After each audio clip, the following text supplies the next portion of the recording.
بسم اللہ الرحمن الرحیم۔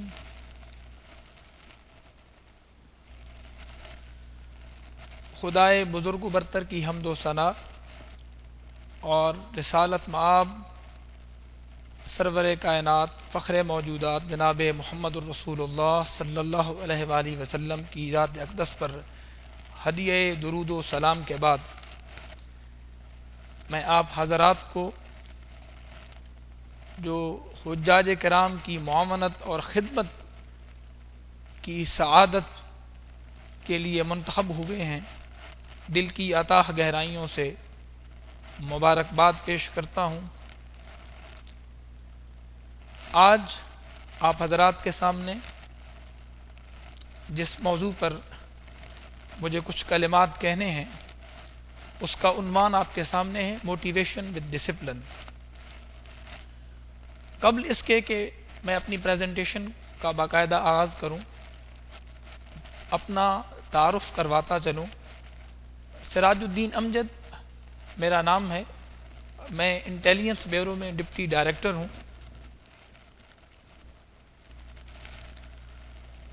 اللہ تبارک و تعالی نے مجھے 2014 میں حجاج کرام کے ساتھ معاونت اور خدمت کی سعادت سے بہرہ مند فرمایا۔ اس دوران جو کچھ سیکھنے کا موقع ملا وہ آپ حضرات کے سامنے اس پریزنٹیشن کی شکل میں پیش کرنا چاہوں گا۔ ہماری اس پریزنٹیشن کی ترتیب کچھ یوں ہوگی۔ سب سے پہلے ہم اپنے موضوع کی مقصدیت اور اس کا آبجیکٹو اس کو سمجھنے کی کوشش کریں گے۔ اس کے بعد ہم موٹیویشن یا جذبہ صادقہ یا محرک اس کو سمجھنے کی کوشش کریں گے۔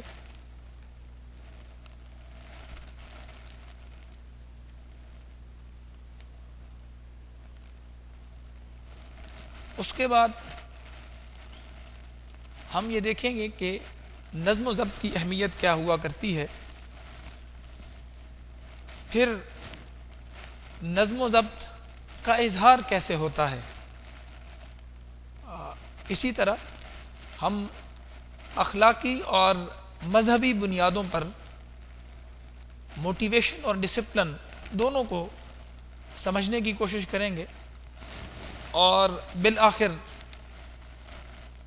ہم یہ دیکھیں گے کہ اصل کامیابی کیا ہے اور اس سارے کام یا اس فریضہ کی سر انجام دہی میں ہمارا مقصد کیا تھا اور ہم کیسے اس میں کامیاب اور سرخرو ٹھہر سکتے ہیں۔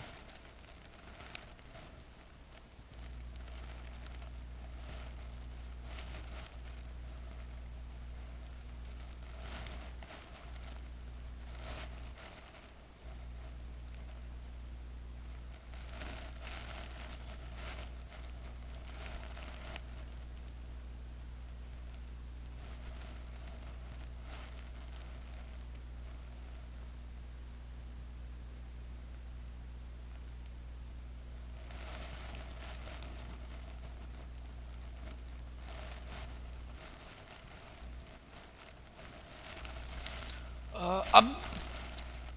میں اپنی جو پہلی سلائیڈ ہے اس میں جس چیز کا ذکر کرنا چاہوں گا وہ ہے کہ آپ کا اصل مقصد کیا ہونا چاہیے۔ اس کو سامنے رکھتے ہوئے میں نے قرآن پاک کی ایک آیہ کریمہ کا انتخاب کیا ہے۔ اللہ تبارک و تعالی نے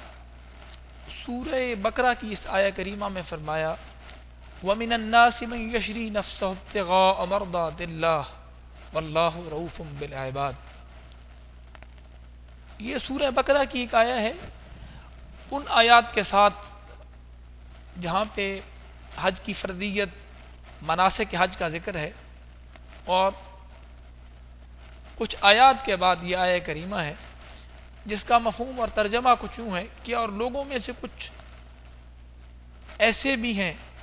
جو اپنی جان کو کھپا دیتے ہیں اللہ کی رضا کے لیے، اور بے شک اللہ بڑا اپنے بندوں پہ بڑا مہربان ہے۔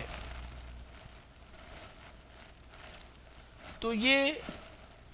آپ اس معاونت اور خدمت کی فریضہ کی سر انجام دہی میں آپ کے یہ سامنے ہر وقت یہ آیہ کریمہ ہو اور یہ آپ کا سب سے بڑا مقصد قرار پائے، تو انشاءاللہ العزیز آپ اپنے کام میں، اپنے مقصد میں کامیاب ہوں گے۔ نہ صرف آپ کا مقصد اولی قرآن کریم کی وہ آیت ہو، بلکہ چونکہ آپ جس کام کے لیے جا رہے ہیں وہ حجاج کرام کی معاونت ہے، ان کی مدد ہے، ان کی نصرت ہے، تو نہ صرف یہ کہ آپ ان کی نصرت اور مدد کر رہے ہوں گے، بلکہ اس کے ساتھ ساتھ آپ حرمین شریفین میں قیام پذیر ہوں گے، مکۃ المکرمہ میں آپ کا قیام ہوگا، اور آپ انشاءاللہ تبارک و تعالی خود بھی فریضہ حج کو سر انجام دیں گے۔ اللہ تبارک و تعالی نے جہاں پہ حج کے دوران کچھ چیزیں کرنے اور نہ کرنے کے احکامات صادر فرمائے، وہاں پہ اس آیہ کریمہ میں جو میں نے آپ کے سامنے آپ کو اسکرین پر نظر آ رہی ہے، یہ بھی سورہ بقرہ کی ایک آیہ کریمہ ہے۔ اس میں اللہ تبارک و تعالی فرماتے ہیں، اعوذ باللہ من الشیطان الرجیم، بسم اللہ الرحمن الرحیم، الحج اشہر معلومات فمن فرض فیہن الحج فلا رفث ولا فسوق ولا جدال فی الحج وما تفعلوا من خیر یعلمہ اللہ وتزودوا فإن خیر الزاد التقوی واتقون یا اولی الالباب۔ ترجمہ اس کا کچھ یوں ہے کہ حج کے مہینوں تو معروف و مشہور ہیں، پس جو بھی فریضہ حج کو سر انجام دینے کے لیے نکلتا ہے اسے چاہیے کہ وہ کسی قسم کی فحش کلامی، کسی قسم کی عدول حکمی اور کسی قسم کا جھگڑا مناقشت اس میں نہ پڑے، اور پھر جو کچھ بھی تم کرتے ہو اللہ تبارک و تعالی اس کو جانتے ہیں، اور تم زاد راہ لے لیا کرو، بے شک سب سے بہتر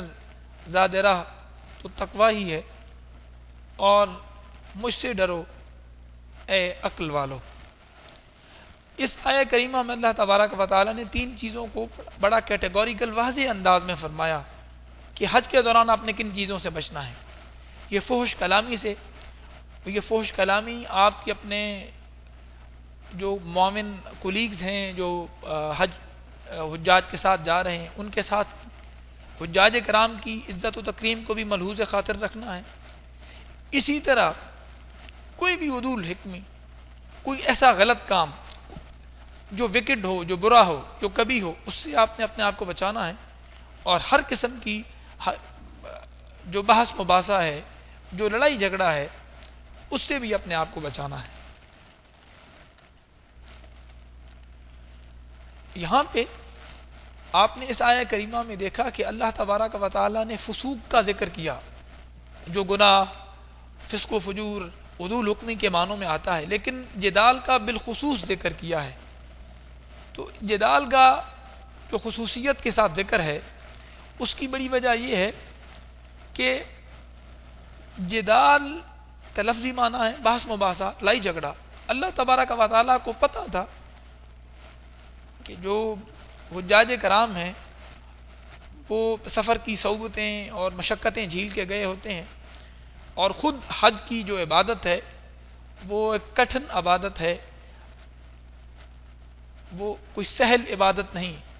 اس میں بعض اوقات بہت جان تھکا دینے والے مراحل بھی ہیں۔ تو ایسے حالات میں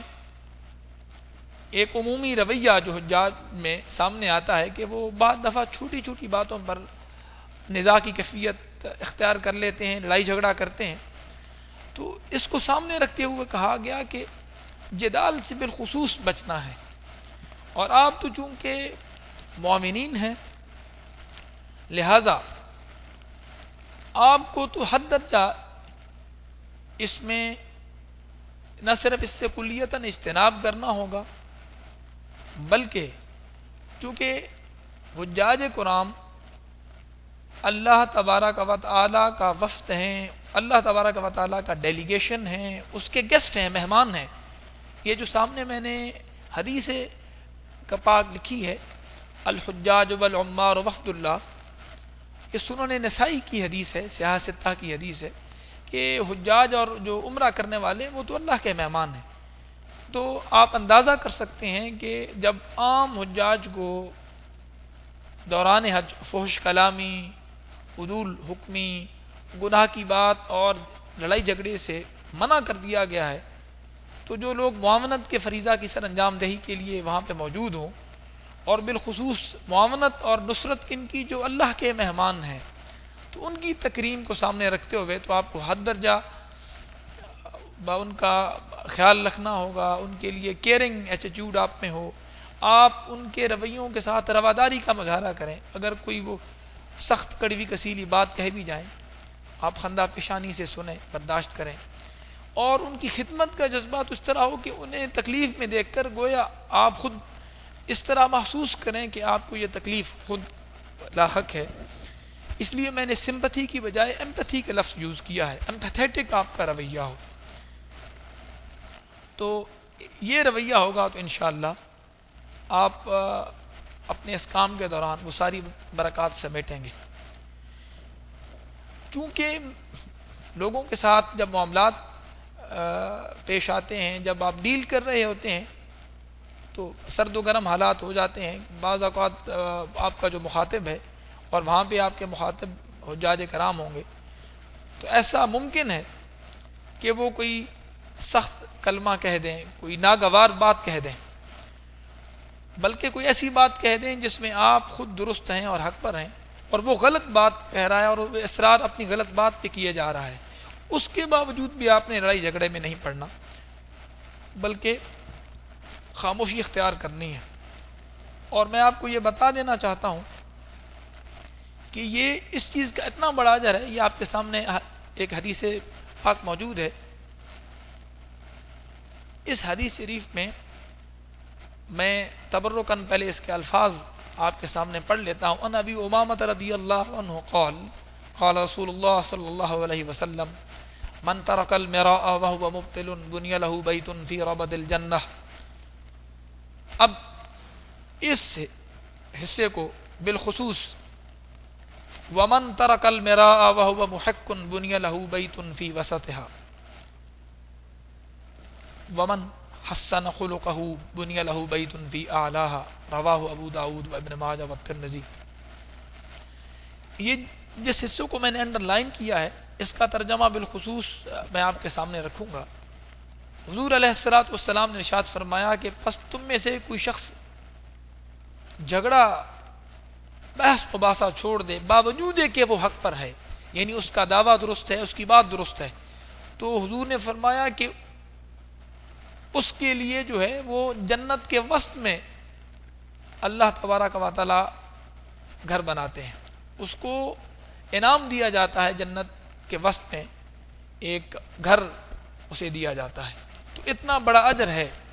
تو یہ بڑی ایمان پرور اور ایقان افروز حدیث مجھے اس حوالے سے ملی، میں نے اس کو آپ کے سامنے پیش کیا ہے تاکہ آپ بھی حد الوسع کوشش کریں کہ کسی بحث مباحثہ اور لڑائی جھگڑا میں نہ پڑیں، بلکہ حاجی کی کوئی بھی بات بڑی خندہ پیشانی سے سنیں۔ پھر یہ رواداری اور تحمل، اس کے لیے ایک اور حدیث میں آپ کے سامنے پیش کرنا چاہوں گا۔ رسول اللہ صلی اللہ علیہ وسلم نے ارشاد فرمایا، الفاظ کچھ یوں ہیں، ان العبد لیدرک بالحلم درجۃ الصائم القائم، کہ جو شخص رواداری اور حلم کا مظاہرہ کرتا ہے وہ ایک ہر وقت روزے سے رہنے والے شخص کی طرح اور راتوں کو جاگ جاگ کر نمازیں پڑھنے والے شخص کی طرح ہو جاتا ہے۔ آپ نے فرمایا وہ صائم قائم ہے، جو بندہ مسلسل روزے رکھ رہا ہے اور رات کو نمازیں پڑھ رہا ہے، اس کو وہ درجہ حاصل ہو جاتا ہے اگر وہ اپنے معاملات میں، لوگوں کے ساتھ بات چیت میں، میل جول میں ان کی سخت باتوں پہ برداشت تحمل کا مظاہرہ کرے۔ پھر اچھے اخلاق، یقیناً اخلاق کی بہت اہمیت ہے، بالخصوص جب آپ لوگوں کے ساتھ ڈیلنگ کر رہے ہوں، معاملات کر رہے ہوں، اور جہاں پہ بالخصوص ضیوف الرحمان اور اللہ کے مہمانوں کے ساتھ آپ لوگ آپ لوگوں کو واسطہ پڑے گا، آپ لوگ ان کے ساتھ ان کی خدمت کے دوران مختلف کام سر انجام دے رہے ہوں گے، تو وہاں پہ اخلاق کی اہمیت کہیں زیادہ ہے۔ اس کو ملحوظ خاطر رکھتے ہوئے میں نے کچھ احادیث مبارکہ کا انتخاب کیا ہے۔ مثلا یہ سامنے آپ کی حدیث شریف ہے جو بخاری کے الفاظ ہیں کہ حضور علیہ الصلاۃ والسلام نے فرمایا ان من احبکم الی احسنکم اخلاقا، کہ بے شک تم میں سے مجھے سب سے زیادہ محبوب اور پسند وہ لوگ ہیں جن کے اخلاق سب سے اچھے ہیں۔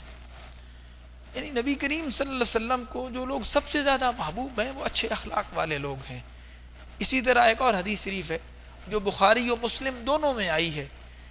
اس لیے اس روایت کو متفق علیہ کہا گیا۔ آپ صلی اللہ علیہ وسلم نے کیا ارشاد فرمایا؟ ان من خیارکم احسنکم اخلاقا،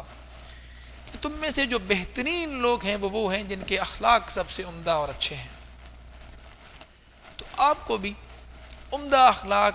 اور اچھے اخلاق کا مظاہرہ کرنا ہے۔ اس اپنے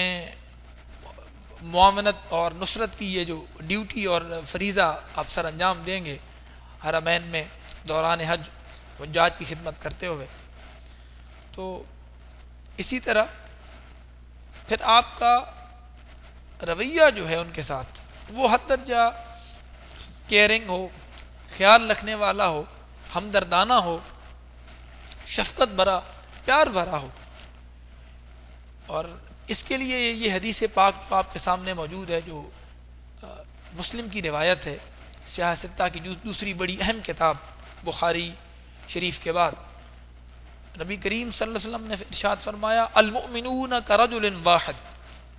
تمام ایمان والے لوگ ایک شخص کی مانند ہیں، ان اشتکا عینہ اشتکا کلہ، اگر اس کی آنکھ میں درد ہوتا ہے تو اس کا تمام جسم تکلیف محسوس کرتا ہے،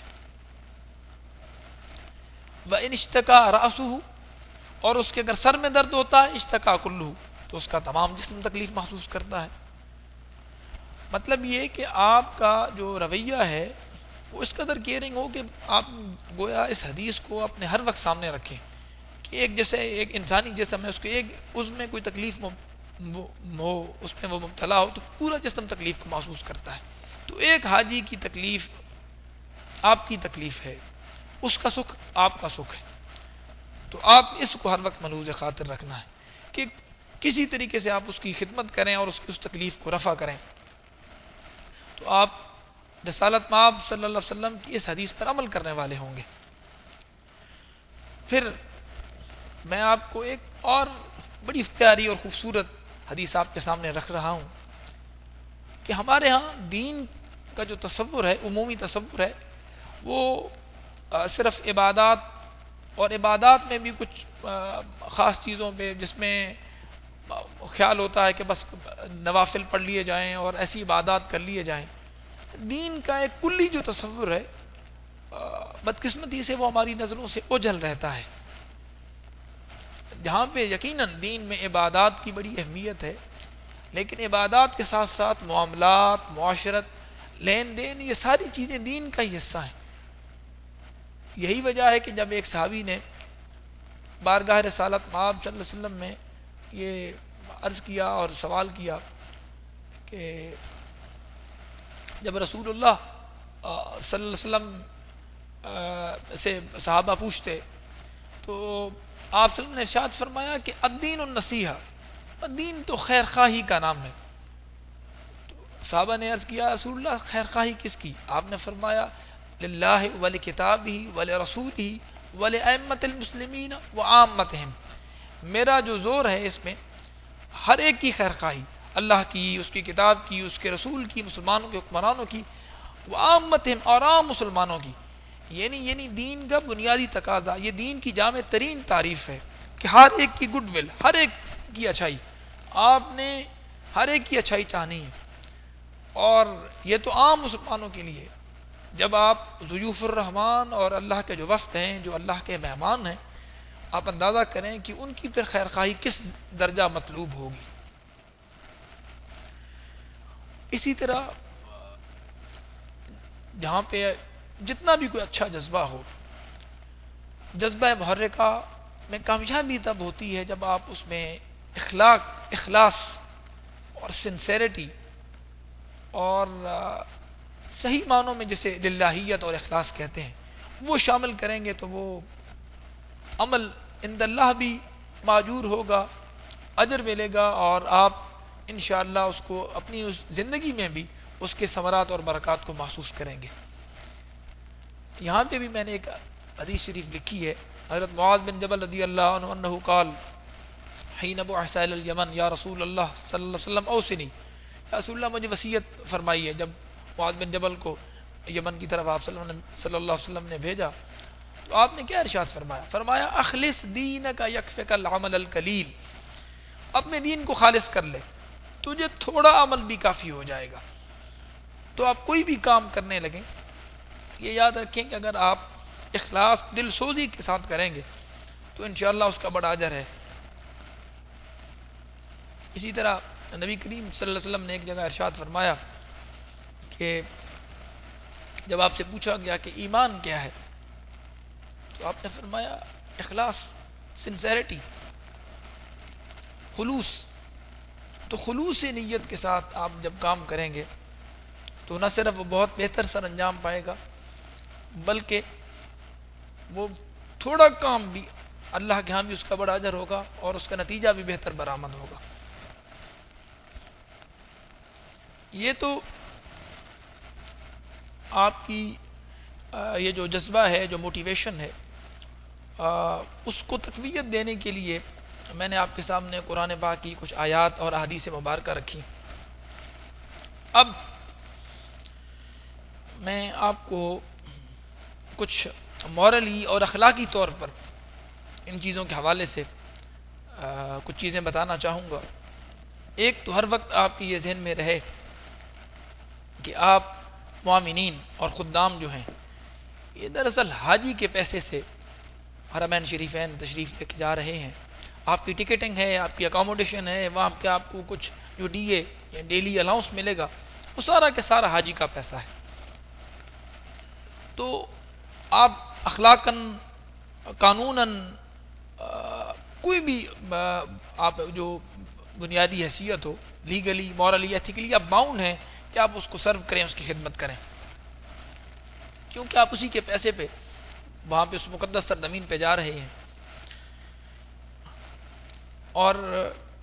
جہاں تک وہاں پہ ڈیوٹی کے اوقات کا تعلق ہے، بالعموم یہ تقریباً 12 گھنٹے ہوتی ہے، لیکن آپ کے ذہن میں ہمیشہ یہ ہو کہ یہ 12 گھنٹے تو وہ ایک نظم و ضبط کا کچھ تقاضے ہیں، اور چونکہ معاونین کی مختلف ڈیوٹیز ہوں گی، لگا دی گئی ہیں، مطلب اس کا ایک ٹائم متعین کر دیا گیا ہے کہ 12 گھنٹے ہوگا، لیکن آپ کو 24 گھنٹے ہم وقت تیار ہونا چاہیے کہ حاجی کی کوئی بھی خدمت آپ سر انجام دے سکیں۔ اس کو میں آپ کو اس طرح سمجھانے کی کوشش کروں گا کہ اگر ایک شخص کو محدود وقت کے لیے سونے کی کان میں چھوڑ دیا جائے، اور محدود وقت مطلب آپ یہ کریں کہ کچھ گھنٹوں کے لیے یا ایک دن کے لیے چھوڑ دیا جائے، اور اسے کہا جائے کہ جی آپ اس سے جتنا سونا سمیٹ سکتے ہیں سمیٹ لیں، اب آپ مجھے بتائیں کہ اگر اسے ایک دن ملے تو وہ کیا یہ کہے گا کہ جی میں تو چونکہ 6-7 گھنٹے کام کرنے کا عادی ہوں تو میں نے 8 گھنٹے کام کر لیا، یا وہ اس طرح کرے گا، یا وہ یہ سمجھے گا کہ یہ اتنی بڑی مجھے جو خوش قسمتی کے ساتھ یہ سونے کی کان میں آنے کا موقع ملا ہے تو میں کیوں نہ اپنا اس 24 گھنٹے میں اپنا سارا آرام تج کر دوں اور زیادہ سے زیادہ سمیٹ لوں۔ یقیناً وہ زیادہ سے زیادہ اپنا سارا وقت پوری تندہی کے ساتھ، پورے خلوص، پوری یکسوئی کے ساتھ اس میں جھونک دے گا تاکہ وہ زیادہ سے زیادہ نفع اندوزی کر سکے، مطلب نفع سمیٹ سکے۔ تو یہاں پہ آپ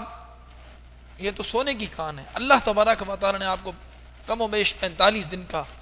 جو حرمین شریفین میں حجاج اور اپنے مہمانوں کی خدمت کے لیے جو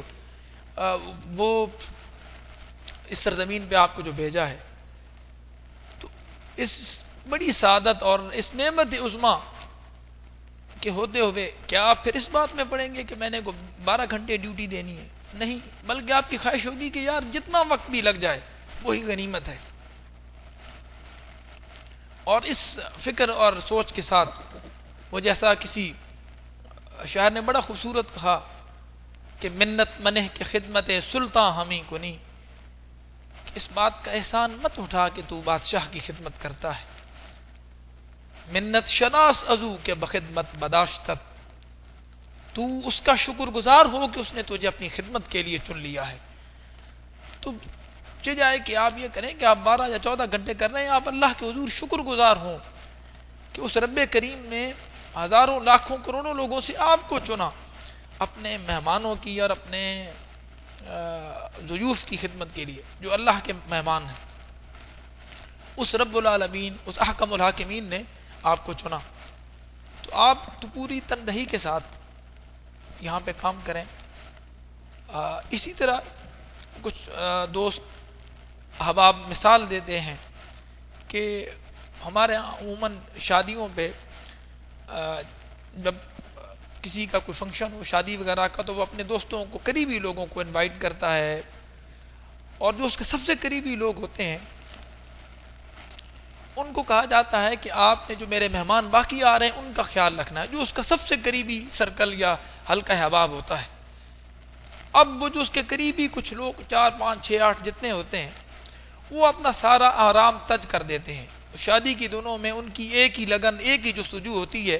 کہ کسی طریقے سے یہ فنکشن اچھے سے اچھا ہو جائے، سارے مہمان خوشی اور راضی یہاں سے جائیں، اور جتنے بھی کام ہیں،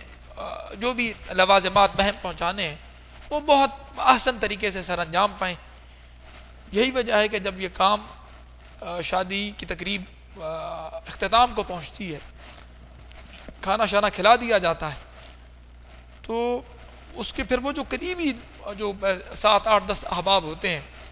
جو وقت اپنی ہر چیز کی پرواہ کیے بغیر ہمتاً مصروف رہے کہ اچھے سے اچھے طریقے سے وہ آنے والے دیگر مہمانوں کی خدمت کر سکیں، ان کو اچھا کھانا کھلا سکیں، اب وہ بیٹھتے ہیں، اور جب تقریب اختتام کو پہنچ چکی ہوتی ہے، اس وقت وہ آپس میں بیٹھتے ہیں، اکٹھا کھانا بھی کھاتے ہیں، اور پھر آپس میں خوشی کا اظہار کرتے ہیں کہ الحمدللہ ہمارا یہ فنکشن بڑا اچھا ہو گیا۔ تو وہ جو سرشاری اور خوشی کی کیفیت ان قریبی احباب کو ہوتی ہے کہ یار ہم اپنے دوست کی خاطر ہم نے جو ایفرٹ کی، ہم نے جو کوشش کی، وہ بڑی اللہ نے ہمیں کامیاب کیا، اور ہم بڑی خوشی ہوئی کہ سارا فنکشن بڑے احسن طریقے سے اپنے انجام کو پہنچا، لوگ بڑے خوش گئے۔ تو وہ جو خوشی ہے وہ دیدنی ہے۔ تو آپ اندازہ کریں کہ آپ جو اللہ تبارک و تعالیٰ کے مہمانوں کی عزت تکریم اور اعانت کے لیے یہاں پہ موجود ہیں، کیا آپ کو اللہ تبارک و تعالیٰ کے ہاں اس فریضہ کی سر انجام دہی کے بعد وہ قرب خاص حاصل نہیں ہوگا؟ یقیناً ہوگا۔ تو یہ ہر وقت آپ کے ذہن میں رہے۔ اسی طرح میں نے نیچے ایک مثال دی ہے کہ وہ ایک صوفی نے اپنے مرید اور مسترشد کو کیا چیزیں سکھائیں اور کیا تعلیمات تھیں۔ اشفاق احمد جو ہمارے مشہور معروف ادیب ہیں، جو تلقین شاہ کے نام سے پروگرام بھی کرتے تھے اور ڈھیروں انہوں نے ڈرامے کتابیں لکھی، تو اشفاق احمد اپنی ایک کتاب میں انہوں نے لکھا کہ میں ایک دفعہ اپنے مرشد کے حضور حاضر ہوا تو مغرب کی اذان ہو رہی تھی، تو ساتھ ہی مسجد تھی۔ اب جب اذان ہوئی تو میرے مرشد جو ہے وہ بجائے اس کے کہ وہ نماز پڑھنے مسجد میں جاتے، انہوں نے کوئی سامان کچھ اٹھایا اور ایک طرف چل پڑے۔ تو میں نے اشفاق احمد کہتے ہیں کہ میں نے پوچھا کہ حضرت یہ ایک تو مسجد بھی بالکل قریب ہے، اذان ہو گئی ہے، اور نماز کا اہم جو فریضہ ہے اس کی سر انجام دہی کو چھوڑ کر آپ کہیں اور تشریف لے کے جا رہے ہیں. تو انہوں نے فرمایا کہ یہ کوئی غریب کوئی بیوہ خاتون ہے، اس کا کوئی ہے مسئلہ، تو میں اس کے حل کے لیے پہلے ادھر جا رہا ہوں. اور ایک بڑی خوبصورت بات کہی، فرمایا یہ جو عبادت ہے، یہ جو نماز ہے، اس کی تو قضا ہے، خدمت کی قضا کوئی نہیں. یعنی نماز تو اگر میں لیٹ ہو گیا، تھوڑا وقت نکل گیا تو میں پڑھ سکتا ہوں، لیکن اس کی جو حاجت روی نہیں ہو سکے گی. وہ جو اس کی پریشانی الجھن ہے، جو کوئی کسی تکلیف میں مبتلا ہے، اس کی حاجت روی کی یا اس کی خدمت کی پھر قضا نہیں. بلکہ اسی طرح ایک بڑا خوبصورت واقعہ آثار صحابہ میں ملتا ہے کہ حضرت عبداللہ بن مسعود جیسے جلیل القدر صحابی اعتکاف میں بیٹھے تھے. تو کسی نے انہیں پتہ چلا کہ کسی کو کسی طرح کوئی پریشانی لاحق ہے، ان کو مسئلہ ہے، تو آپ اپنا اعتکاف ترک کر کے اس کے ساتھ چل نکلے. تو کسی نے کہا حضرت آپ اعتکاف میں؟ فرمایا عبادت کی قضا ہے لیکن خدمت کی قضا نہیں. یہی وجہ ہے کہ ایک حدیث شریف کا مفہوم جو کچھ مجھے مستحضر ہے اور یاد ہے، وہ اس طرح ہے کہ رسالت مآب صلی اللہ علیہ وسلم نے فرمایا کہ کسی تکلیف میں مبتلا مسلمان بھائی کی حاجت روی کے لیے کوشش کرنا، سعی کرنا، وہ 10 سال کی نفلی اعتکاف سے برتر اور بہتر ہے. تو آپ اندازہ کر سکتے ہیں کہ جب انسانیت کی خدمت، پریشان حال کی حاجت روی اور حاجت روائی، وہ اس کی اس قدر اہمیت ہے، تو ایک اللہ تعالیٰ کا جو مہمان ہے، جو حاجی ہے، اس کی خدمت کے درجات کیا ہوں گے.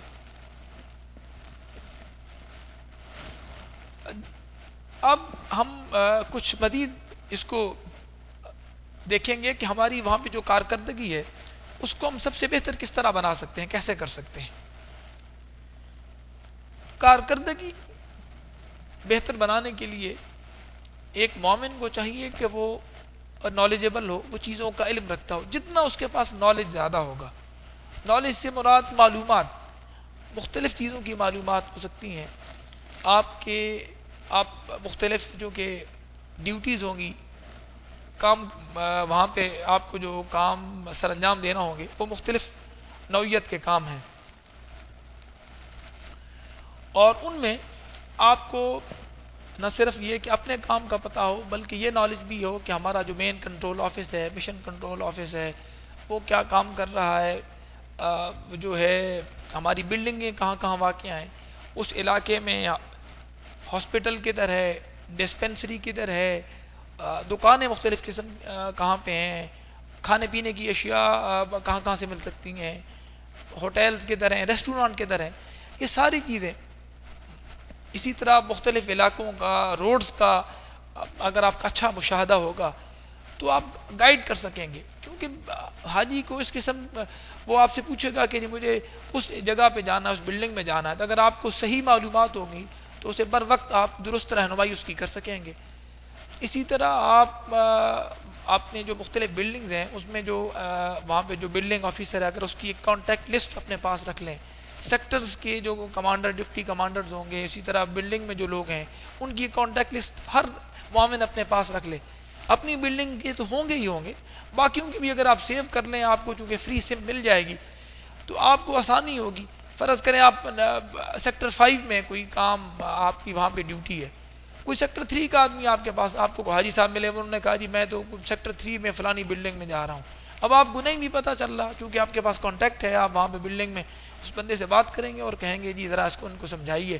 کہ یہ انہوں نے کس طریقے سے وہاں پہ، تاکہ یہ پہنچ سکیں. اسی طرح آپ یہ دیکھیں کہ وہاں پہ بس سٹاپ کدھر ہے، ٹیکسیاں کہاں سے مل سکتی ہیں، تاکہ اگر ویسے تو بسوں کا باقاعدہ انتظام ہوتا ہے، لیکن حجاج کرام نے اگر عمرہ کے لیے مسجد عائشہ جانا ہے یا وہ کوئی ٹیکسی پہ جانا چاہ رہے ہیں تو آپ ان کی رہنمائی کر سکیں. آپ جتنے ریسورسفل ہوں گے، جتنی چیزوں کا ان چیزوں کا خیال رکھیں گے، آپ اس نے احسن طریقے سے حاجی کی خدمت سر انجام دے سکیں گے. اور پھر بڑی چستی اور مستعدی کا مظاہرہ کریں. آپ جتنے خود نظم و ضبط کا مظاہرہ کریں گے، جتنے آپ آرگنائزڈ ہوں گے، جتنے آپ چیزوں میں ایک مطلب آپ کا ایک منضبط اور ایک مربوط جو طریقہ کار ہوتا ہے کام کرنے کا وہ کریں گے تو آپ اگلے کی نہ صرف پریشانی دور کریں گے بلکہ اس کے لیے نہ صرف آسانی کا باعث بنیں گے، اپنے آپ کے لیے بھی آسانیوں کا باعث بنیں گے، اپنے کام کو بہتر طریقے سے سر انجام دے سکیں گے۔ اسی طرح مطلب آپ ٹیکس سیوی ہوں، ٹیکس سیوی سے میری مراد یہ ہے کہ لازمی بات ہے وہاں بھی چونکہ آپ کی ڈیوٹیز ہیں، کوآرڈینیشن کے لیے ضروری ہوتا ہے کہ آپ نے وہاں پہ ڈیلی سچویشن رپورٹ بھی بنانی ہوتی ہے اپنی بلڈنگ میں، حاجیوں کا ایک باقاعدہ ڈاکومنٹیشن ہے، کتنے حاجی آ رہے ہیں جا رہے ہیں، ان کا پورا ایک ریکارڈ رکھنا ہوتا ہے۔ تو آپ اپنے موبائل میں کچھ انفارمیشن فیڈ کر لیں، اسی طرح آپ کی جو چیزیں ہیں اپنے چارٹ وہاں پہ اپنے موبائل میں اگر آپ اس میں رکھ سکتے ہیں۔ کیمرے والا موبائل ہے تو کوئی خاص چیز ایسی جس کا فوٹو فوراً لینا ہے تاکہ آپ کل میٹنگ میں اگلے دن جا کے پریزنٹ کر سکیں کہ یہ ایک صورت حال تھی، یہاں پہ کوئی اسٹکر مطلوب تھا وہ نہیں لگا ہوا تھا، فلانی چیز خراب تھی، اس کی نشاندہی کرتے ہوئے تو اگر آپ وہ فوٹو دکھا دیں گے تو وہ یقیناً پھر جو بلڈنگ کے متعلقہ لوگ ہوں گے وہ آپ کی اس بات کو ٹھکرا نہیں سکیں گے کہ آپ نے تو انہیں ایک شہادت مہیا کر دی۔ تو ٹیکس سے میری مراد یہی ہے کہ یہ موبائل کا اور اپنی جو گیجٹس ہیں ہماری الیکٹرانک، ان کا ایک اچھا استعمال اگر آپ کو آتا ہو۔ اسی طرح کچھ چیزیں ہوتی ہیں مطلب آپ کے پاس آپ اپنے دفتر میں بیٹھے ہیں تو اگر ان چیزوں کو آپ کا اپنا سینس تھوڑا کام کر رہا ہے، آپ اے سی خراب ہو رہا ہے اور آپ ویسے تو بلڈنگ والے لوگ آئیں گے وہ اس کو ٹھیک کر کے دیں گے، لیکن آپ اس کو بتا سکتے ہیں کہ اصل ایشو یہ ہو گیا ہے اور اس میں یہ چیز مطلوب ہے، اگر آپ اس کو درست کر دیا جائے تو یہ کام کر سکے گا۔ تو یہ اگر سمجھ بوجھ ہوگی تو چیزیں آسان ہو جائیں گی۔ اب پھر آپ کی سارے اس کام میں، اس خدمت کے کام میں آپ کی جو انٹیگریٹی ہے، جو آپ کی ایمانداری ہے وہ تو ہر وقت مطلوب ہے آپ، لیکن اس کے ساتھ ساتھ آپ کی کچھ مالی ذمہ داریاں، فائنانشیل رسپانسبلٹیز بھی ہوں گی، اس میں پھر آپ کو مزید احتیاط درکار ہے۔ مثلا قربانی کے کوپن ہیں وہ آپ نے تقسیم کرنے ہوں گے حجاج میں، اسی طرح وہاں پہ تمام حجاج کو کھانا دیا جاتا ہے بلڈنگز میں، وہ آپ نے خیال رکھنا ہے کہ وہ کھانا حجاج کے لیے آتا ہے، آپ نے کھانا باہر سے ہی کھانا ہے کسی ریسٹورانٹ سے یا لیکن آپ نے ان حجاج کا کھانا نہیں کھانا کیونکہ یہ یقیناً ایک بد عملی اور بددیانتی ہوگی۔ تو اسی طرح حجاج کے گفٹس ہیں، مطلب جو بعض اوقات جو منسٹری آف ریلیجس افیئرز ہے وہ حجاج کرام کے لیے نماز، کوئی شیٹ بیٹ، وہ اس قسم کی چیزیں انہیں دے رہی ہوتی ہے تو وہ تقسیم کرنی ہوتی ہیں، تو وہ بھی بالکل جو حجاج کے لیے چیز ہے وہ حجاج کے لیے ہے اور آپ نے اس میں کوئی بھی کمی بیشی نہیں ہونے دینی اور پوری دیانتداری اور ایمانداری کا مظاہرہ کرنا ہے۔ جہاں تک اس موٹیویشن اور ہم نے اس کی بات کی، جذبہ محرکہ کی بات کی، اس کے ساتھ ساتھ نظم و ضبط بھی بہت ضروری ہے۔ جتنا بھی جذبہ صادقہ ہو، جتنا ہی اچھا جذبہ ہو، جب تک اس کے ساتھ نظم و ضبط نہ ہو وہ آپ نہ صرف کما حقوق اچھے نتائج برآمد کرنے میں نقصان دہ ہوتا ہے بلکہ وہ آپ کے لیے بھی اور باقی لوگوں کے لیے بھی اگر آپ میں نظم و ضبط و ڈسپلن نہ ہو تو پریشانیوں کا باعث ہوتا ہے۔ یہ ڈسپلن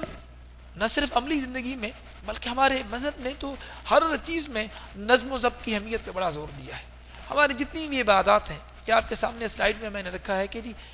جتنے بھی عبادات ہیں، جتنے مناسک ہیں، نماز سے متعلق ہوں، روزے سے متعلق ہوں، حج سے متعلق ہوں، ان کے اوقات متعین ہیں۔ نماز ہے تو 5 نمازیں کن کن اوقات میں پڑھنی ہیں، کتنی رکعتیں ہیں، یہ ایک ڈسپلن ہے نا۔ اسی طرح روزہ ہے، خاص وقت ہے افطاری کا، خاص وقت ہے سحری کا، اس سے آگے پیچھے ہوگا تو روزہ خراب ہو جائے گا۔ اسی طرح مناسک کے حج ہیں، کہاں جانا ہے، مینا میں کب پہنچنا ہے، مینا سے رخصت کب ہونا ہے، مزدلفہ کب جانا ہے، کب رخصت ہونا ہے، عرفات میں کتنی دیر ٹھہرنا ہے، قربانی کیسے کرنی ہے، شیطان کی رمی جو ہے وہ کنکریاں کب مارنی ہے، ہر چیزوں کا وقت متعین ہے۔ تو عبادات جس طرح ڈسپلن سکھاتی ہیں اسی طرح ہمیں اب باقی کاموں میں بھی نظم و ضبط اور ڈسپلن کا مظاہرہ کرنا ہے۔ ایک بات ہر وقت آپ کے ذہن میں رہے کہ آپ مکہ شریف میں جہاں پہ ہماری رہائشیں ہوتی ہیں عزیزیہ میں بالعموم ہمارے جو بلڈنگز دی جاتی ہیں تو یہ بھی حدود حرم میں ہے. اور حدود حرم میں جہاں پہ آپ کو اپنی کسی بھی نیک اور اچھے عمل کا اجر لاکھوں میں اور بہت زیادہ بڑھ چڑھ کے ملتا ہے، وہاں پہ گناہ کی جو سزا ہے یا اس کی جو تعذیب ہے اور اس کی جو پنشمنٹ ہے وہ بھی اتنی سخت ہے، اس کے لیے وعید بھی اتنی سخت ہے. بلکہ حضرت عبداللہ بن مسعود رضی اللہ تعالی عنہ کی میں یہ بات پڑھ رہا تھا، معلم الحجاج کتاب میں اسے نقل کیا ہے کہ آپ نے یہ فرمایا کہ ہر عمل جو ہے وہ جب آپ کرتے ہیں تو اس پہ آپ کو جزا و سزا ملتی ہے، لیکن مکہ المکرمہ میں ارادے پہ بھی آپ کو جزا و سزا ملتی ہے.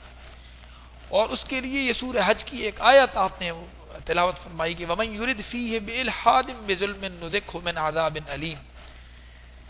کہ اگر کوئی یہاں پہ کسی کج روی کا ارادہ بھی کرے، الحاد، اچھا الحاد صرف بے دینی گمراہی کی اس میں صرف تعریف میں اس میں شامل نہیں ہے، بلکہ مفسرین کرام میں لکھا ہے کہ جو بندہ صرف کھانے پینے کی اشیاء مکہ المکرمہ میں روک لے وہ بھی الحاد کا مرتکب ہے. تو کتنی سخت وعید ہے کہ جو شخص ان چیزوں کا ارادہ بھی کرے، اللہ تبارک و تعالیٰ فرما رہے ہیں بظلم بالحاد بظلم نذقہ من عذاب علیم، تو ہم اسے ایک دردناک عذاب کا مزہ پھر چکھائیں گے. تو آپ نے اپنے نہ صرف نیت و ارادوں کو صالح اور صاف رکھنا ہے، بلکہ ہر وقت یہ ذہن میں رہے کہ آپ حدود حرم میں ہیں اور آپ کے اعمال کی جواب دہی ہے تو آپ کے ارادوں کی بھی جواب دہی ہوگی وہاں پہ. تو آپ کے ارادہ اور نیت حجاج کی خدمت، ان کی معاونت اور نصرت ہی ہونی چاہیے. پھر جو ایک ڈسپلن بیہیویئر ہے وہ یہ صرف یہ کچھ لمحے کچھ وقت کے لیے نہ ہو، بلکہ ایک ایٹیٹیوڈ میں ڈل جائے، یعنی آپ کا ایک رویہ ہی بن جائے، آپ کا یہ مزاج اور سرشت بن جائے کہ حاجی کو آپ نے ہر وقت اس کی تکریم اور عزت کرنی ہے، اس کی جو بھی پریشانی ہے اس کو دور کرنا ہے اور اس کے اطمینان قلب اور اس کی خوشی کا باعث بننا ہے. کیوں؟ وہ ایک ہی بات جو یہ حدیث شریف یہ آپ کے سامنے ہے، الحاج والمعتمر وفد اللہ، یعنی حج کرنے والا اور عمرہ کرنے والا تو اللہ کا مہمان ہے، تو اس کی تکریم تو کہیں زیادہ درجہ پہ مطلوب ہے. اور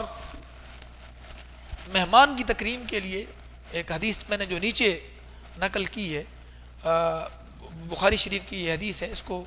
رسول اللہ صلی اللہ علیہ وسلم نے ارشاد فرمایا من کان یؤمن باللہ والیوم الآخر فلیکرم ضیفہ،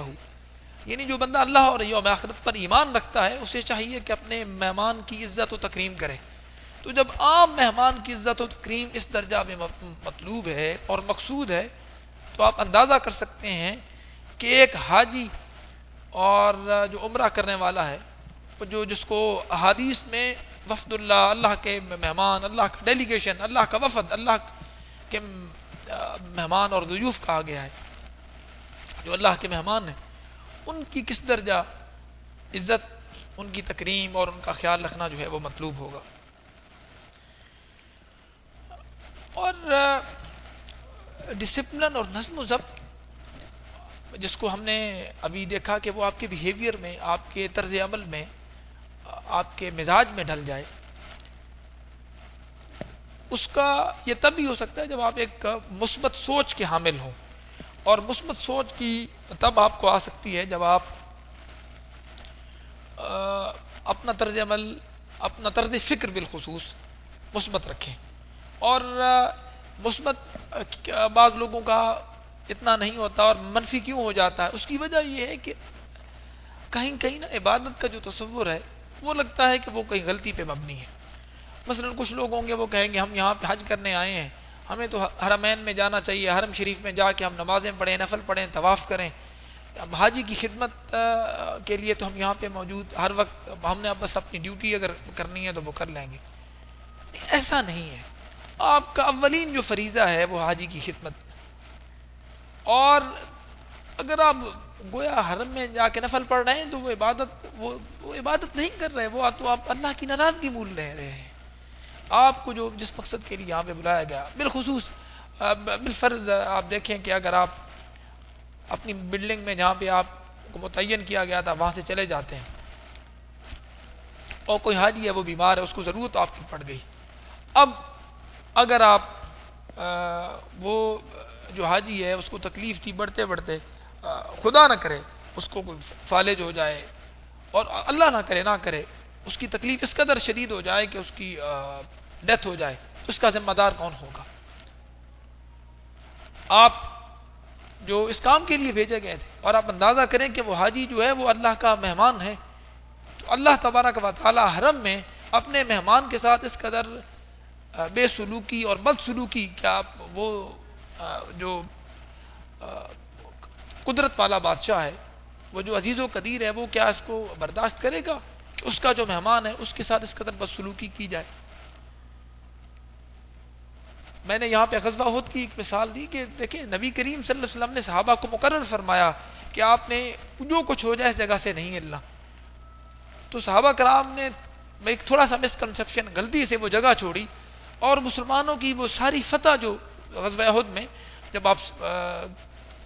تاریخ اور سیرت کی کتابوں کا مطالعہ کرتے ہیں تو جو فتح حاصل ہو رہی تھی مسلمانوں کو شکست میں بدل گئی، یہی وجہ ہے کہ اللہ تبارک و تعالیٰ نے پھر بڑے سخت الفاظ میں سورہ آل عمران میں بھی اس کا بڑا ذکر ہے کہ کس طرح مطلب اس کا ذکر کیا کہ وہ جو غلطی ہے اس کا کتنا نقصان اٹھانا پڑا، اور اس سے کیوں اجتناب کرنا چاہیے تھا کہ جب ایک دفعہ کمانڈر نے یا جو حاکم ہے یا جو سربراہ ہے جو امیر ہے اس نے جب حکم دے دیا ہے تو آپ کو وہ کام کرنا ہے، تو وہاں پہ بھی آپ کو مومنین کو اپنے جو سیکٹر سے اپنے جو بھی آپ کا وہاں پہ جو ہیڈ ہوگا، جو اس نے آپ کو جو فریضہ جو جس ڈیوٹی پہ مقرر کیا ہے وہی آپ کا مقصد اولی ہونا چاہیے۔ اسی طرح بعض اوقات شیطان بھی وسوسہ اندازی ڈالتا ہے، اور وہ کہتا ہے کہ جی آپ تو حرمین میں بیٹھے ہیں اور آپ کو عبادت کرنی چاہیے، کثرت سے عمرے کرنے چاہیے، طواف کی کثرت کرنی چاہیے، نوافل پڑھیں، آپ کیا ہر وقت اگر آپ اپنے بلڈنگ میں یا ٹرانسپورٹ کی یا ایم سی او میں وہ جو کنٹرول آفس ہوگا ادھر بیٹھ کے ڈیوٹی دے رہے ہیں؟ تو بھائی ایسا نہیں ہے، یہ شیطان کی اس وسوسہ اندازی سے اللہ کی پناہ مانگنی چاہیے۔ قرآن پاک کی ایک آیہ کریمہ میں نے یہاں پہ نقل کی ہے کہ اللہ تبارک و تعالیٰ نے ارشاد فرمایا،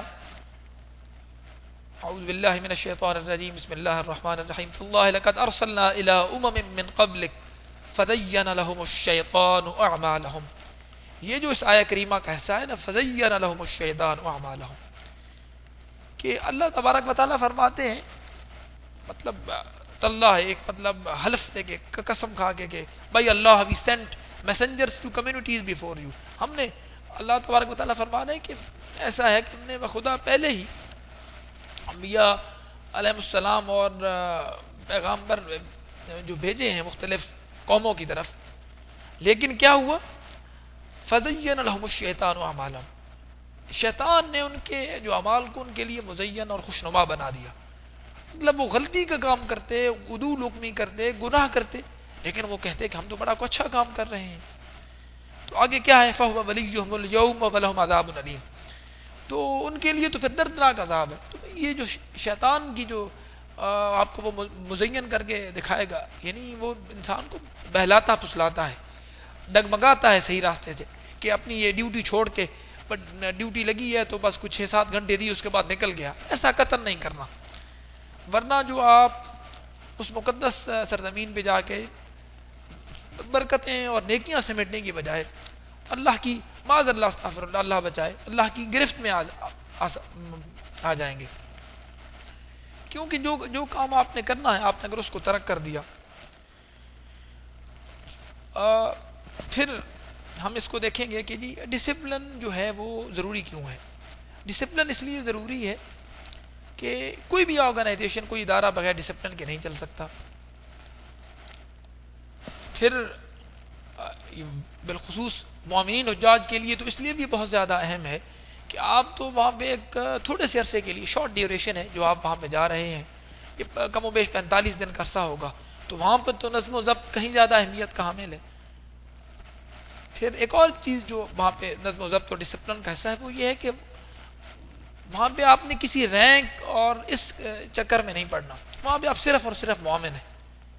وہاں پہ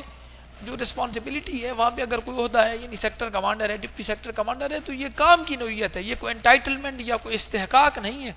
یا اس کی کوئی مراد کے حوالے سے نہیں ہے. جتنا جس کو زیادہ کام ملا ہے اس کو کوئی ایک پھر وہ ٹائٹل سا دے دیا جاتا ہے, لیکن باقی سارے مومن ہیں. وہ خود بھی سیکٹر کمانڈر بھی اسی طرح مومن ہے, وہ بھی کام کر رہا ہے, آپ بھی کام کر رہے ہیں. ہاں چونکہ ڈسپلن کا ایک تقاضا ہے کہ کسی کو کسی کی ذمہ داری زیادہ کر دی جائے, کسی کو اس سے کم ذمہ داری ملے,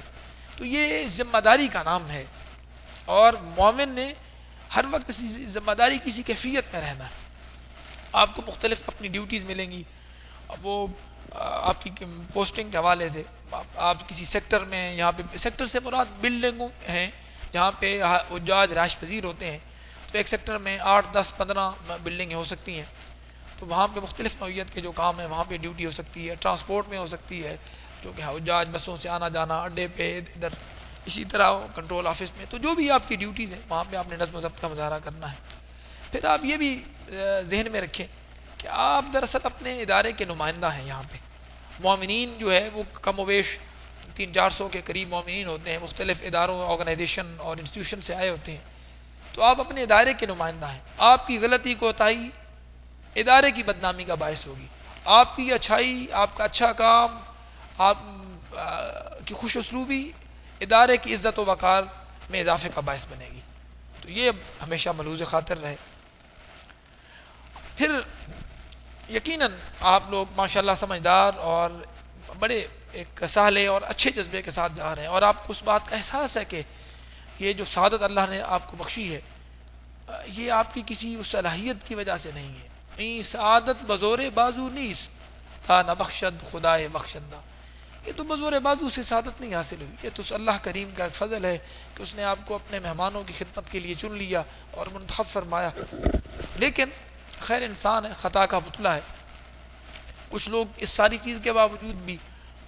کچھ مزاج ایسے ہوتے ہیں کہ وہ اپنے فرائض کو بجا طور پہ سر انجام نہیں دیتے, تو ان کے خلاف پھر انضباطی کارروائی عمل میں لائی جاتی ہے. پھر باقاعدہ وہاں پہ ایک ڈسپلن کمیٹی ہوتی ہے, وہ مختلف قسم کی, پھر جب کیس سامنے آتا ہے کسی کی کوتاہی کا, کمی کا, کجروی کا, مس کانڈکٹ کا, تو وہ یہ تو ایک تو یہ ہے کہ وہ جو ڈیلی الاؤنس مل رہا ہے اس کو کاٹ لیا جائے. پھر جرم کی نوعیت یا خطا کی نوعیت کے حساب سے اگر کسی نے منا, حج کے دوران منا جیسی جگہ پہ اگر صحیح معنوں میں اپنی ڈیوٹی سر انجام نہیں دی تو اس کا وہ جو ڈی اے ہے, ڈیلی الاؤنس ہے, وہ 5 دنوں کا کاٹا جا سکتا ہے اگر وہ 1 گھنٹہ اپنی ڈیوٹی سے اور فریضہ کی انجام دہی میں غفلت کا مرتکب ہوتا ہے. اسی طرح اس سے پھر بڑھ کر یہ ایک سزا ہے کہ کسی کو فوراً ہی وطن واپس بھیج دیا جائے کہ وہ چونکہ اپنا کام صحیح نہیں کر رہا. اور سب سے بڑھ کے یہ سزا ہے کسی کے لیے کہ اگر کوئی بہت ہی زیادہ لاپرواہی اور کوتاہی کا مرتکب ہوتا ہے اور حاجی کے ساتھ بدسلوکی کا مظاہرہ کرتا ہے, اپنا کام صحیح طریقے سے, تو اس کو بلیک لسٹ کر دیا جائے. تو بلیک لسٹ کا تو جو مفہوم آپ کو پتہ ہی ہے, لیکن میں اس کا ترجمہ راندہ درگاہ کرتا ہوں. یعنی وہ اس حرمین شریفین کی جو مقدس وہ جو جگہ ہے, وہ سرزمین ہے, اس سے وہ راندہ درگاہ ہو جاتا ہے. پچھلے سالوں میں بلکہ کہ آپ کو یہاں پہ مثال دیتا چلوں, ایک پولیس آفیسر تھے, وہ باقاعدہ سلیکٹ ہو گئے, لیکن چونکہ انہوں نے اس سے پچھلے سال معاونت کے دوران کوئی کسی غلطی کا ارتکاب کیا تھا اور ان کے خلاف وارننگ ایشو ہوئی تھی, تو اگلے سال سلیکشن کے بعد بھی ان کا نام ڈراپ کر دیا گیا. تو یہ آپ اندازہ کریں کہ کتنی پھر اس وقت سکی اور تکلیف ہوتی ہے کہ کسی بندے کو سلیکشن کے باوجود بھی اس کا نام ہٹا دیا جائے اور اس کو یہ سعادت سے وہ محروم ہو جائے. تو آپ نے بالخصوص اس کا خیال رکھنا ہے کہ آپ اتنے اچھے طریقے سے اپنے کام سر انجام دیں کہ کسی قسم کی انضباطی کارروائی ہونے ہی نہ پائے. ڈسپلن اور نظم و ضبط جس کی ہم بات کر رہے ہیں اس کو مینٹین ہم نے کیسے کرنا ہے, یہ ایک بڑا بنیادی سوال ہے. سب سے پہلے تو یہ کہ اس کے لیے آپ کو ایک جیکٹ پہننا ہوگی جو آپ کا یونیفارم ہے. یونیفارم کیا ہے؟ ایک جیکٹ ہے اور ایک کیپ ہے. اس جیکٹ اور یونیفارم کی افادیت یہ ہے کہ سب سے پہلے حاجی کو چونکہ آپ کی مدد کی ضرورت ہوتی ہے تو وہ آپ کو پہچان سکے. وہ کسی جگہ پہ ہے، گھوم رہا ہے، اپنی بلڈنگ میں ہے، بلڈنگ کے باہر ہے، سڑک پہ ہے، حرم میں ہے، حرم کے مضافات میں کہیں بھی ہے، وہ دور سے دیکھ کے آپ کو پہچان لے کہ یہ لوگ ہیں جو میری معاونت کے لیے، اگر مجھے کوئی مشکل پیش آ گئی ہے میں ان کو بلا لوں تو یہ میری مدد کے لیے کھڑے ہیں. تو یہ ویزیبل آئیڈینٹی ہے، آپ کی شناخت ہے. آپ نے اسے ہر وقت پہننا ہے، یعنی سوائے اپنے بیڈ روم کا. اپنے بیڈ روم سے جب بھی نکلے، اچھا بھلے یہ ڈیوٹی آورز میں تو پہننی، اس کے بعد بھی آپ نے پہننی ہے. ڈیوٹی آورز ختم ہو گئے، 12-14 گھنٹے کی آپ نے ڈیوٹی کر لی، کیونکہ اس کا مقصد تو یہ ہے کہ آپ اس کی مدد کر سکیں. آپ فرض کریں ڈیوٹی آورز کے بعد کہیں جا رہے ہیں، اب حاجی کو ضرورت پڑ گئی ہے، اب وہ دیکھ رہا ہے کہ یار اللہ کرے کوئی پاکستانی مومنین مجھے نظر آ جائیں. آپ مومن ہیں لیکن چونکہ آپ نے جیکٹ یا یونیفارم نہیں پہنا ہوا، تو آپ کا جو کام تھا، آپ تو پھر اس کا مطلب ہے اس میں کوتاہی کے مرتکب ہوئے. تو آپ نے یہ جو جیکٹ اور اپنی کیپ جو ہے، یہ یونیفارم کو ہر وقت، مطلب بیڈ روم کے علاوہ جب آپ نکلیں آپ نے اس کو پہن کے رکھنا ہے. تو نماز پڑھنے جائیں، کھانا کھانے جائیں، ڈیوٹی کے بعد جو بھی ہو، جس جگہ جائیں، آپ نے جیکٹ پہننی ہے. اور ایسا نہ ہی سعودی حکومت کسی کو منع کرتی ہے، پہلے حرم میں ہو جہاں پہ بھی ہوں، کہ آپ نے یہ جیکٹ کیوں پہنی ہے. تو یہ اسی طرح اس میں کچھ لوگ ہیں وہ کہتے ہیں کہ جی ہمیں اگر ہر وقت ہم جیکٹ پہن کے رکھیں گے ڈیوٹی کے بعد بھی، تو کوئی اگر حاجی ہم سے پوچھے اور ہمیں نہ پتہ ہو تو ہمیں شرمندگی ہوگی. اس میں شرمندگی والی بات نہیں. اگر آپ کو نہیں پتہ، بڑے احسن طریقے سے اسے جواب دیں کہ جی میں اپنے ایم سی او میں مین آفس میں فون کر لیں، آپ کے پاس کانٹیکٹ نمبر ہوں گے، یا متعلقہ کوئی اور آدمی اس کا کانٹیکٹ، اسے فون کر کے اس سے پوچھتے ہیں کہ جی اس طرح ہے، مجھے نہیں پتہ چونکہ میری ڈیوٹی اس سے ذرا مختلف ہے، لیکن آپ اگر جیکٹ پہنے ہوں گے تو آپ اس کی مدد کر سکیں گے. اسی طرح کوئی حاجی بیمار ہے، وہ راستے میں کہیں گرا پڑا ہے، آپ حرم گئے ہیں،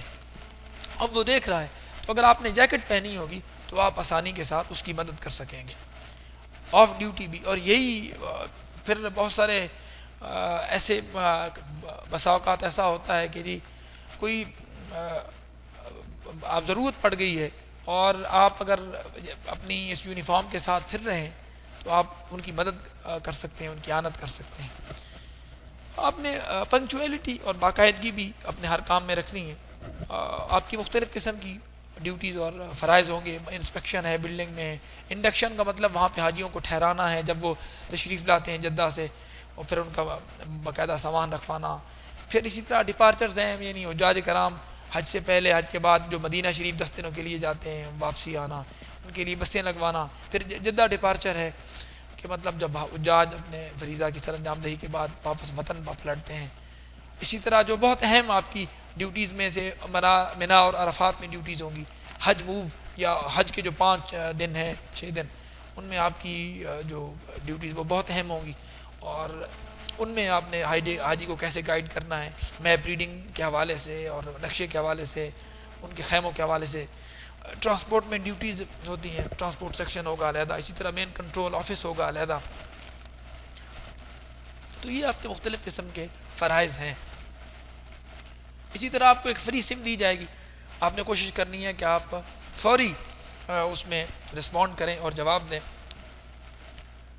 جب بھی آپ سے رابطہ کیا جائے، اپنے دفتر والے کریں، کنٹرول آفس والے کریں، کوئی بھی کو حاجی کرے، آپ اس کو اٹھائیں اور اس کی بات سنیں، اس کو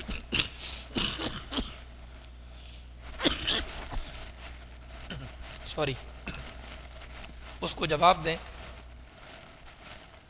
تو اور اگر آپ اس طرح کام سر انجام دیں گے تو یقیناً بڑے اچھے طریقے سے حاجی کی خدمت سر انجام دے سکیں گے. اب جب آپ نے ایک صالح اور اچھے جذبے کے ساتھ اپنے کام کو شروع کیا، نظم و ضبط کا مظاہرہ کیا، ڈسپلن کا مظاہرہ کیا اپنے کام میں، ایک سسٹم، ایک باقاعدگی کا مظاہرہ کیا، تو الٹیمیٹلی آپ کو کیا ہوگا؟ جو میں نے آیت شروع میں لکھی کہ جو شخص اللہ کی رضا کے لیے اپنی جان کھپا دیتا ہے، تو اللہ کی رضا کوئی چھوٹی چیز نہیں ہے۔ اللہ کی رضا قرآن پاک میں اللہ نے اس کو کہا کہ وردوان من اللہ اکبر ذالک هو الفوز العظیم۔ لیرفع اللہ کی رضا تو بہت بڑی چیز ہے، اور جس کو اللہ تبارک و تعالیٰ بڑی چیز قرار دیں، اور یہی ہے وہ جو بڑی کامیابی، اصل کامیابی یہی ہے کہ آپ اپنے مقصد میں کامیاب ہو کے لوٹیں۔ خدمت کا مقصد جو معاونت، اعانت، مدد، نصرت، یہ آپ کے کام ہیں۔ حاجی آپ سے خوش ہو جائے کہ اتنے اچھے اسے خدمت گزار لوگ، اتنے نیک اور اتنے درد مند اور دلسوزی کے ساتھ خدمت کرنے والے۔ اور حاجی کی خدمت میں نے دوبارہ پھر اس حدیث کے الفاظ کو دوبارہ یہاں پہ نقل کیا کہ ہر وقت یہ ملحوظ خاطر رہے، الحجاج والعمار وفد اللہ، حاجی اور حجاج اور عمرہ کرنے والے تو اللہ کے مہمان ہیں، اور جو اللہ کے مہمان ہیں ان کی عزت و تکریم تو عام مہمانوں سے کہیں زیادہ بڑھ کے، تو آپ عام لوگوں کی خدمت نہیں کر رہے بلکہ اللہ کے جو مہمان ہیں ان کی خدمت کر رہے ہیں۔ پھر ایک بات یاد رکھیں، جو خدمت ہوتی ہے یہ ایسی عبادت ہے کہ سلف صالحین کہتے ہیں یہ ہر وقت قبول ہوتی ہے، کیونکہ آپ کا جو جذبہ محرکہ یہ خلوص نیت، عجز و انکسار کے ساتھ آپ خدمت کر رہے ہوتے ہیں، تو اللہ تبارک و تعالیٰ اس کو اپنے فضل و کرم سے ہمیشہ شرف قبول بخشتے ہیں۔ تو یہ آپ کی قبول ہوگی اگر آپ کی نیت صالح ہے، اور انشاءاللہ آپ اپنے مقصد میں کامیاب و کامران ہو کے لوٹیں گے۔ تو اسی نیک خواہش اور اسی دعا کے ساتھ کہ اللہ تبارک و تعالیٰ آپ تمام مومنین کو حرمین شریفین میں حجاج، ضیوف الرحمن، وفد اللہ اور اللہ کے مہمان، اللہ کے جو گروہ ہے، اللہ کا جو وفد ہے، اس کی خدمت کو بآسن طریقے سے اللہ پاک سر انجام دینے کی توفیق عطا فرمائے، اور آپ تاکہ اپنے اس فریضہ کی سر انجام دہی کے ساتھ ساتھ یقیناً انشاءاللہ حج مبرور کی سعادت بھی حاصل کریں گے۔ تو آپ جب واپس اپنے وطن لوٹیں تو کامیاب و کامران اور سرخرو ہو کر لوٹیں۔ وآخر دعوانا ان الحمد للہ رب العالمین۔